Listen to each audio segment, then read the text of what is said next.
Across Africa, only one leader has been in power longer than him. Having ruled for 46 years, Teodoro Obiang of Equatorial Guinea holds the title of the world's longest-serving president, while Biya stands as the oldest sitting president on the planet.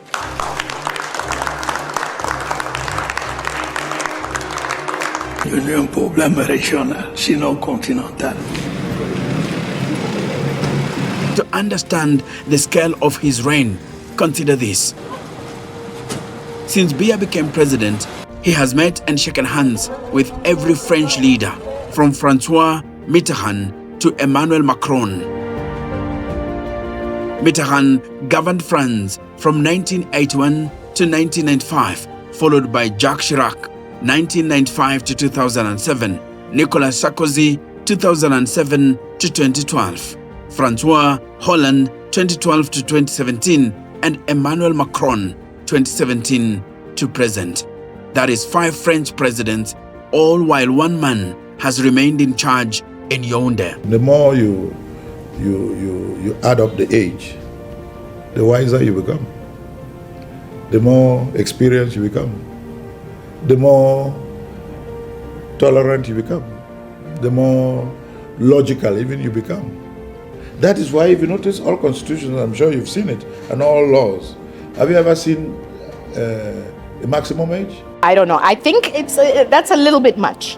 It's a little bit old. Yeah, I would think now he just wants to be a great-grandfather. Tout cela est normal. Les gens sont évidemment préoccupés par la guerre d'Ukraine. Now, let's put this into an African context. When Paul Biya assumed office in 1982, Daniel Toroitich Arap Moi was Kenya's president. Since then, Kenya has seen 4 different leaders: Moi, Mwai Kibaki, Uhuru Kenyatta, and now William Ruto. Yet Biya still occupies the same seat of power.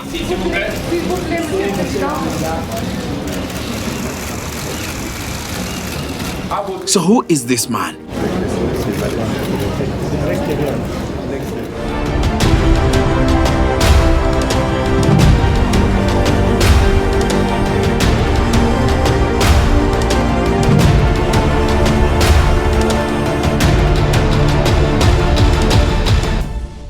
Paul Biya was born in 1933 in a small village in Cameroon's south.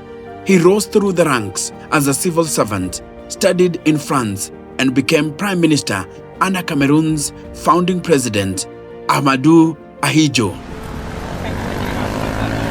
Then in November 1982, when Ahidjo suddenly resigned, citing health reasons, Paul Biya, calm, quiet, and relatively unknown to the public, was handed the presidency.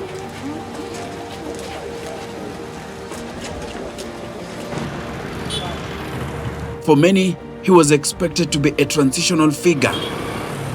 Instead, he would go on to shape Cameroonian politics for more than 4 decades. At first, Biya promised democracy and openness, but within months, tensions grew between him and his predecessor. An attempted coup in 1984 shook his young presidency, and from that day, Biya tightened his grip. We live in a violent, brutal dictatorship. And again, over the 40 years, it has gotten more and more violent and brutal. Over the years, he mastered the art of survival, balancing ethnic and regional interests within Cameroon's diverse society, keeping the military close and loyal, maintaining strong ties with France, the former colonial power that still exerts economic and political influence in Cameroon. By rewriting the constitution in 2008, Biya removed presidential term limits. He transformed elections into predictable rituals where results almost always favored him. there does need to be a certain level of maturity, but there also should be kind of a cutoff. 92 is much. Today, Paul Biya is one of the world's longest-serving leaders. Only a handful of monarchs and dictators have held on longer. He has ruled Cameroon for 43 years, and now at the age of 92, Biya is still in power. This man is known as the absent president. He spends long periods in Geneva, far from the daily struggles of Cameroonians. Yet his word remains final in Yaoundé. Je vais vous dire une vérité, depuis plus de 20 ans, moi je n'ai pas encore vu quelque chose qu'on a réalisé au Cameroun jusqu'à ça marcher comme normal, comme dans d'autres pays. Il y a toujours des scandales financiers, surtout les marchés publics qu'on lance. Oui, surtout les marchés publics. Il y a toujours des scandales financiers surtout. His leadership style has been described as authoritarian but calculating, allowing just enough opposition to appear democratic, but never enough to threaten his power. Highly centralized, all decisions flow from the presidency, marked by endurance, never rushing, always waiting out opponents until they fade away. For his supporters, he is a symbol of stability in a volatile region. For his critics, he is the face of stagnation, corruption, and repression. We always live with fear as Cameroonians. Fear is permanent. Under Biya, Cameroon has remained relatively peaceful compared to some neighbors. Yet, it has also faced major challenges, corruption scandals that drained billions. The Anglophone crisis, where government forces and separatists clash in the northwest and southwest, poverty and underdevelopment despite the country's natural resources. Still, Biya has maintained international recognition and the loyalty of his ruling party, the Cameroon People's Democratic Movement.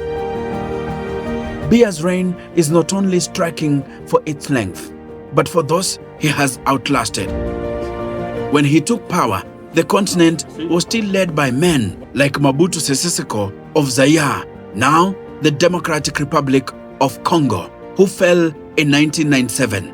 Muammar Gaddafi of Libya, killed in 2011. Robert Mugabe of Zimbabwe, forced out in 2017. They rose and fell, but Biya stayed. Paul Biya has seen French presidents come and go. He has witnessed the Cold War end, African strongmen vanish, and new democracies emerge. And yet, he remains. My name is Enoch Sikolia, and I am the Kenyan historian.